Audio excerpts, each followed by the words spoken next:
예, 오늘은 우리 또 청년들이 이제 파송하는 파송식이 있는데요.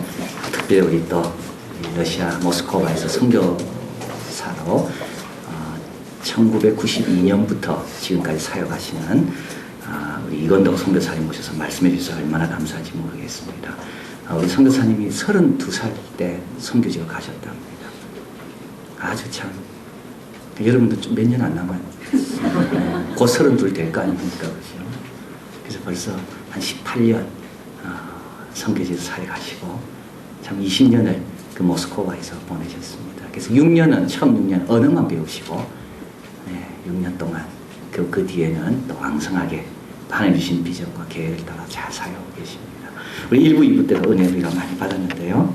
또 3부 때 또 말씀해 주셔서 얼마나 감사한지 모르겠습니다. 우리 선교사님 나오실 때 우리 할렐루야로 환영하겠습니다. 할렐루야. 할렐루야. 아멘. 진짜 오래간만에 1부, 2부, 3부에 똑같은 그런. 근데 하다 보니까 1부, 2부, 3부를 계속 계시는 분도 계시네요. 그분들 참 너무 죄송합니다. 저도 어떻게 해볼 도리가 없습니다. 가져온 거가 하나뿐이라서. 하여튼 교회를 방문하게 돼서 너무 감사하고요. 교회가 힘이 있고 또 이렇게 서해 보니까 젊고 비전이 느껴지고 참 좋습니다. 평소에 목사님은 못 느끼셨겠지만 제가 신 목사님 워낙 또 존경하고 또 우리 선교사들 사이에 또 유명하신 분이고 이 교회에 한번 이렇게 와서 말씀을 전할 수 있도록 기회가 됐다는 것은 소원 성취한 게 아닌가 이런 생각이 들 정도로 참 감사하게 생각합니다. 제가 사진을 2장을 가지고 다니는데요, 요새. 한 장은 신혼 때 신혼여행을 제주도로 갔었습니다. 요즘은 그렇지 않은 것 같은데 그때는 전부 다 제주도로 갔습니다. 바글바글 신혼여행 그 부부밖에 없었는데 그때 커플티를 입고 찍은 그 사진을 가지고 하나 있습니다. 그 사진을 보면 제가 얼마나 잘생겼는지 몰라요. 굉장히 말랐고요. 그것도 자랑하고 싶은 마음도 있어서 또 기억도 하고 그때 제가 아내를 향해서 가지고 있었던 또 연애할 때 그 열정 하나님께서 말씀을 통해서 저에게 이 자매가 저에게 허락하신 자매라는 사실을 주셨던 그 기억들 그리고 손 한번 잡아보려고 이미 결혼하기로 결정했지만 손 한번 잡아보려고 2박 3일 기도한 그 기억들 한번 잡았는데 그날은 더워가지고 땀이 나가지고요 손에 땀을 닦아야 되는데 한번 잡으면 또 2박 3일 기도할까봐 놓지도 못하고 계속 잡고 있었던 그런 기억들이 있습니다. 잊지 말아야 될 제 아내를 향해서 우리가 21년째 결혼 생활인데 그 기억을 좀 계속 기억하고 싶은 마음이 있기 때문에 그 사진을 가끔 쳐다보고 그럽니다. 또 한 장의 사진은 저희가 그 사진을 이제 모스크바에 도착해서 6개월 정도 됐을 때 93년도 초기에 찍은 사진입니다. 또 그 사진 보니까 더 잘생긴 것 같아요, 제가. 이제 두 번째 웃음은 조금 좀 다르네요, 종류가. 허탈하신 웃음이시네요. 거기에 처음에 92년도에 들어갔을 때 열린 지 얼마 안 됐을 때 그 모스크바를 바라보면서 가졌던 그 기대감이 있었습니다. 하나님 그곳에 가기 위해서 훈련받고 또 신혼 때 가졌던 모든 살림을 다 처분하고 있는 거 다 주고 갈 데 없어서 그때 다 처분했기 갈 데 없어갖고 친구 집에 가서 또 몇 개월 신세지다가 그렇게 선교지에 도착했을 때 그 느낌들 언어 배우면서 그 부글부글 끓어오는데 이게 말이 안 통하니까 뭐 얘기를 할 수가 있어야죠. 그랬던 느낌들 그것을 기억하고 싶은 마음이 좀 있어서 그 사진을 계속 가지고 다닙니다. 저는 애들 사진은 안 갖고 다닙니다. 제가 생각해 보니까 결국 애들도 나중에 결혼하면 우리 사진 안 갖고 다닐 것 같더라고요. 다 자기 신랑 사진 뭐 그렇잖아요, 그죠? 또 자기 애들 사진 갖고 다니니까 그때에 느꼈던 마음들을 좀 느껴보고 싶은 마음이 있어서 제가 그것을 가지고 다닙니다. 본질적인 거 우리가 잊지 말아야 될 부분들 처음에 하나님이 주셨던 그 느낌 또 열정 이런 것들을 좀 느껴보고 싶은 마음이 좀 있습니다. 그래서 오늘 제가 이 교회에 오면서 무슨 말씀을 나눠야 될까, 또 목사님하고 통화하면서 마음의 부담감이 자꾸 짧게 해야 된다고 자꾸 그러시고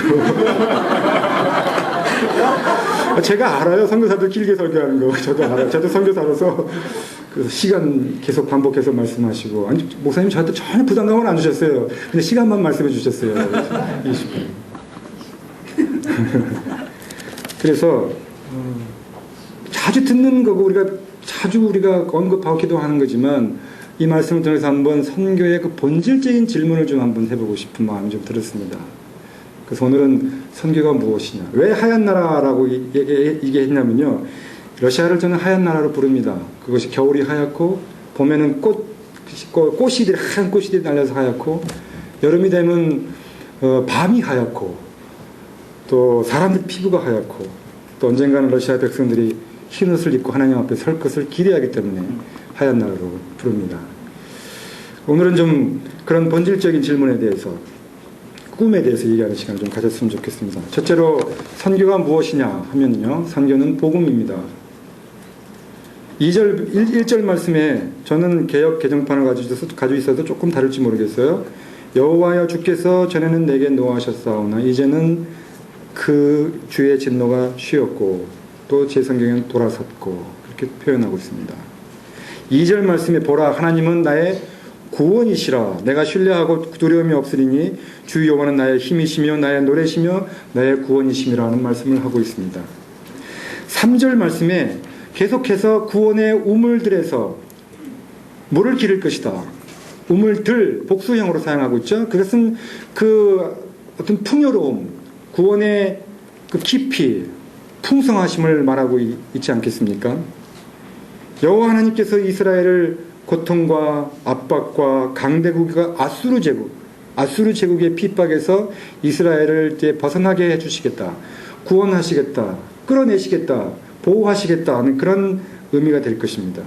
그리고 4절 말씀에 계속 말씀하시기를, 너희가 또 말하기를 여호와께 감사하라. 그 이름을 부르며 그 행하심을 만국 중에 선포하며 그 이름을 높다 하라 그랬습니다. 4절에 표현한 그 행하심은 뭘까요? 구원의 일입니다.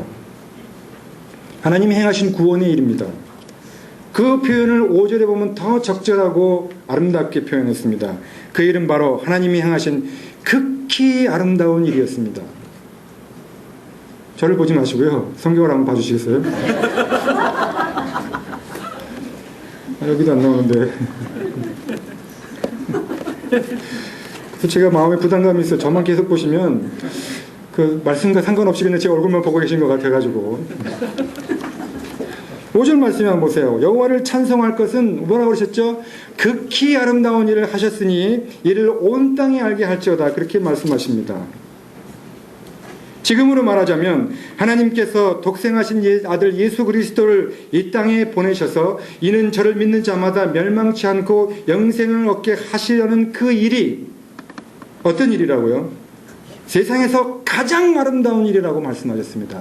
할렐루야. 아멘. 그렇게 믿으십니까? 아멘. 하나님이 우리를 구원하시기 위해서, 자신의 백성을 구원하시기 위해서 예수 그리스도를, 자기의 아들을 이 땅에 보내셔서 십자가에 죽이시고, 그리고 사흘 만에 부활시키신 그 사건이, 2000년 전에 일어난 사건이 세상에서 일어났던 모든 사건들보다 가장 아름다운, 극히 아름다운 일이라는 사실을 믿으십니까? 아멘. 그래서 선교는 복음입니다. 여러분 개인에게, 각자에게 예수 그리스도는 어떤 분이십니까? 그리스도가 누구십니까? 이 질문에 우리가 왜 선교를 해야 합니까? 왜 나가서 복음을 전해야 됩니까? 그 답이 있지 않겠습니까? 구원받으셨습니까? 거듭나셨습니까? 예수 그리스도의 보혈의 피로 정죄하면서 벗어나셨습니까? 그것이 그러면 우리에게 어떤 의미가 있으십니까? 그 일을 다른 사람들에게 알려야 될 정도로, 그 일을 모르는 사람은 손해보기 때문에 그 일을 선포해야 될 정도로, 그 정도로 우리에게 개인적으로 굉장한 사건이었었습니까? 여러분에게 개인적으로 예수님은 어떤 분이십니까? 그분이 십자가에 달리신 사건이 어느 정도로 여러분과 저의 삶에 큰 비중으로 나타나고 있냐는 것입니다. 구원의 복음, 하나님이 행하신 그 아름다고 세상에서 가장 극히 아름다우신 그 구원의 복음이 여러분에게 어떤 의미가 있냐는 것입니다. 우리들이 전도하고 우리들이 선교하고 우리들이 압록강에서 두만강까지 가야 할 이유가 거기에 있습니다. 두 번째로 선교는 순종이고 부르심입니다. 4절 말씀에 이렇게 말씀하십니다. 그날에 너희가 또 말하기를, 그날은 이스라엘이 회복되는 날이고 그날은 이스라엘이 해방되는 날이며 그날은 앞으로 다가올 구원의 날을 의미할 것입니다. 4절과 4절에서 6절까지는 이스라엘을 위해 아름다운 일을 행하신 여호와를 만국과 온 땅에 알게 해야 하는, 그 선포해야 하는 일에 하나님께서 자신의 백성을 초대하고 계십니다. 부르셨습니다. 시온의 거민들아, 나의 백성들아, 구원받은 백성들아. 제가 가끔 받는 질문이 있어요. 왜 하필이면 러시아에 가 있습니까? 왜 하필이면 러시아의 모스크바 큰 도시 2천만 명이나 사는, 영향력이 가장 크다고 말할 수 있을 그 도시에서 살고 있습니다. 거긴 강대국이고 이제 가난하지도 않고 가진 것도 많고 힘도 있고 정교회도 있는데 왜 그렇게 가십니까? 그런 질문을 받으면은 이제는 조금 노련해졌지만 어떻게 대답을 해야 돼요?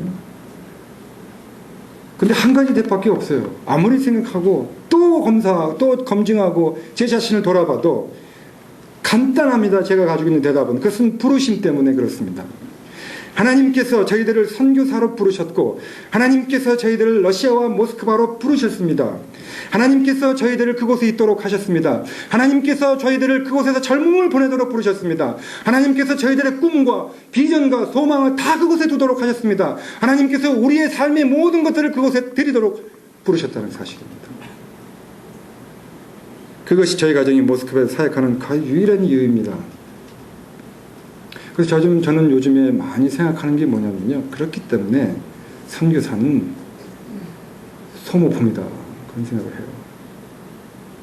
하늘의 밀이 땅에 떨어져서 죽지 아니하면 하늘 그대로 있지만 죽으면 많은 열매를 내는 거예요.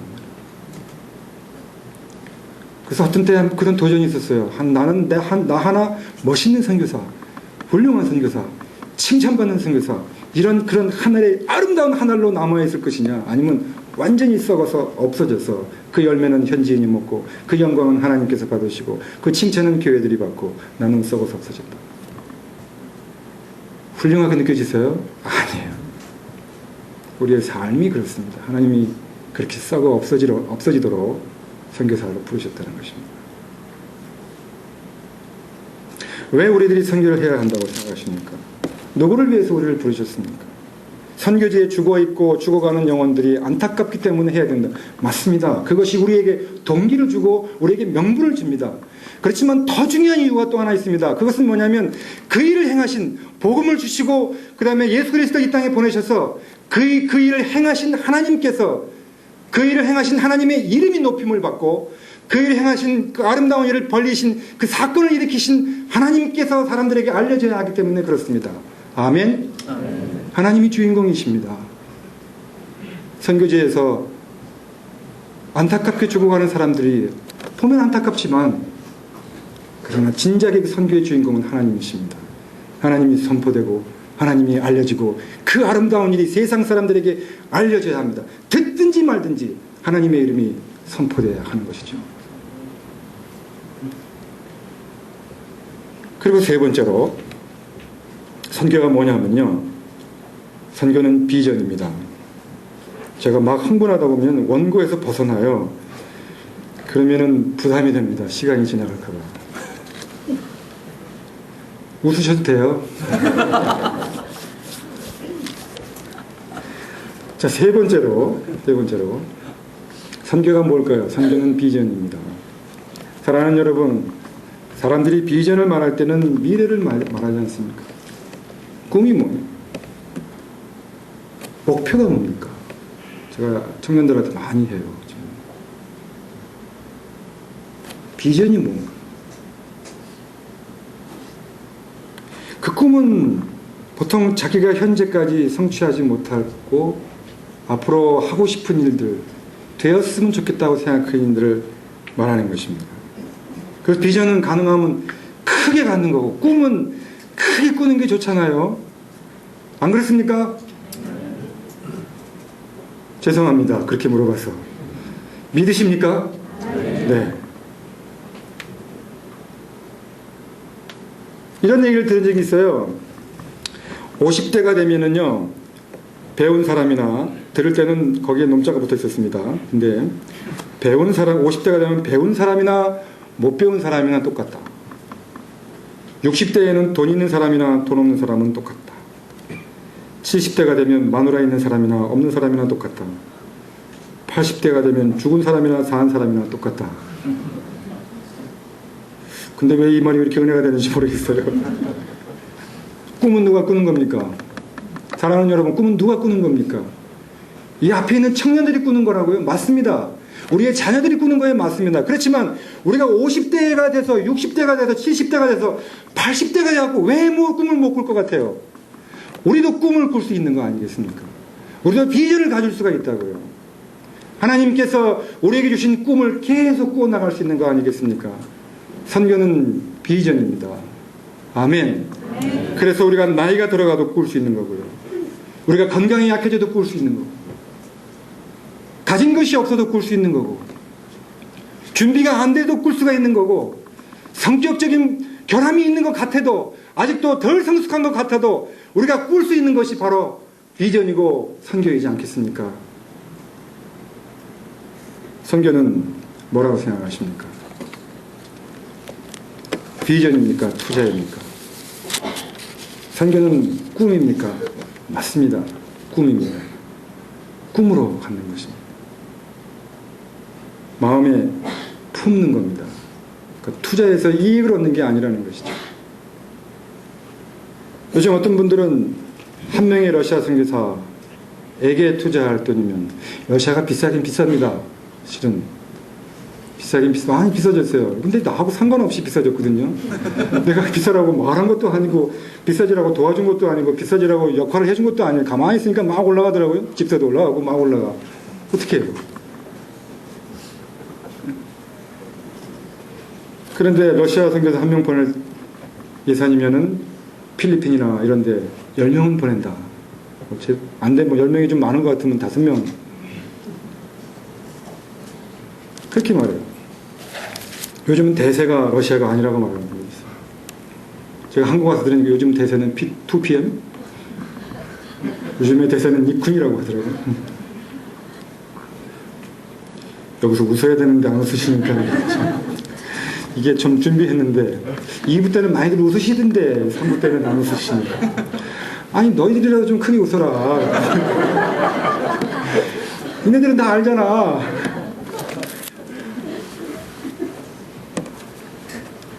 그렇게 얘기하는 거예요. 요즘의 대세는 모슬렘이고, 요즘의 대세는 뭐 미전도 종족이고 중국이고 이렇게 말하는 분들이 있는 것 같아요. 그런데 저는 그렇게 생각해요. 그런 분들은 꿈꾸는 분들이 아니다. 그런 분들은 선교를 비전으로 하는 분들이 아니다.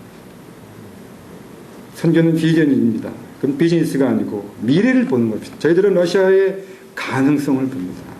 러시아의 미래를 봅니다. 그 땅에 하나님의 아름다운 일이 선포되는 것도 봅니다.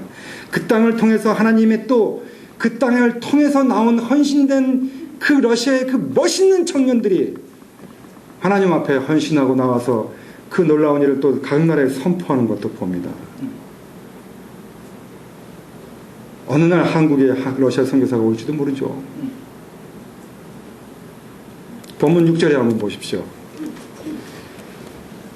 6절에 시온의 거민아 소리 높여 외쳐라, 부르라. 이스라엘의 거룩하신 이가 너희 중에서 크심이니라고 하셨습니다. 하나님의 백성들은, 하나님께서는 우리 가운데 크시다고 외쳐야 됩니다.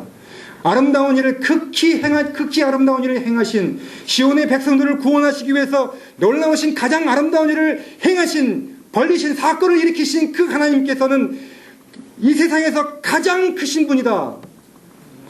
말을 좀 잘못한 것 같긴 하네요. 이 세상에서 가장 크신 분임이 아니라 하나님은 크신 분이다. 하나님은 크신 분이십니다.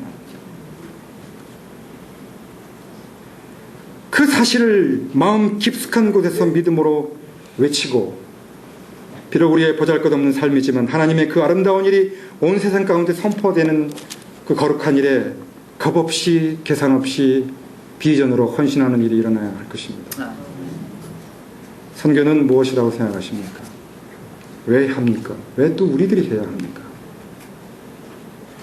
저와 제 아내는, 또 저희 아이들에게는 복음이 있습니다.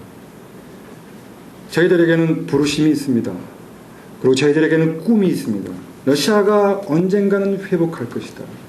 러시아에 언젠가는 부흥이 올 것이다. 언젠진 잘 모르겠다.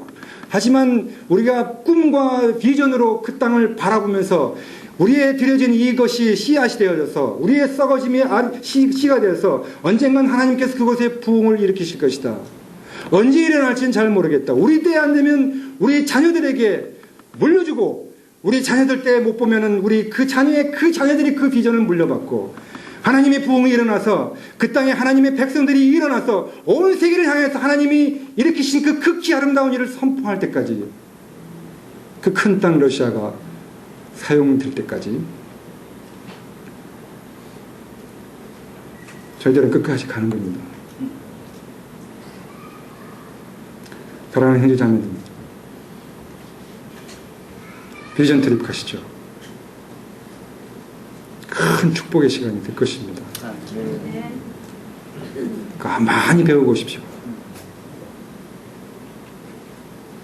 또 교회가, 이한교회가 복음이 선포되어지고, 이 세상에 이 세계가 변화되어지고, 한국이 이 복잡하고 이 어려운 시기를 극복하고 부흥하는 일에 큰 역할을 할 것을 저희는 믿습니다.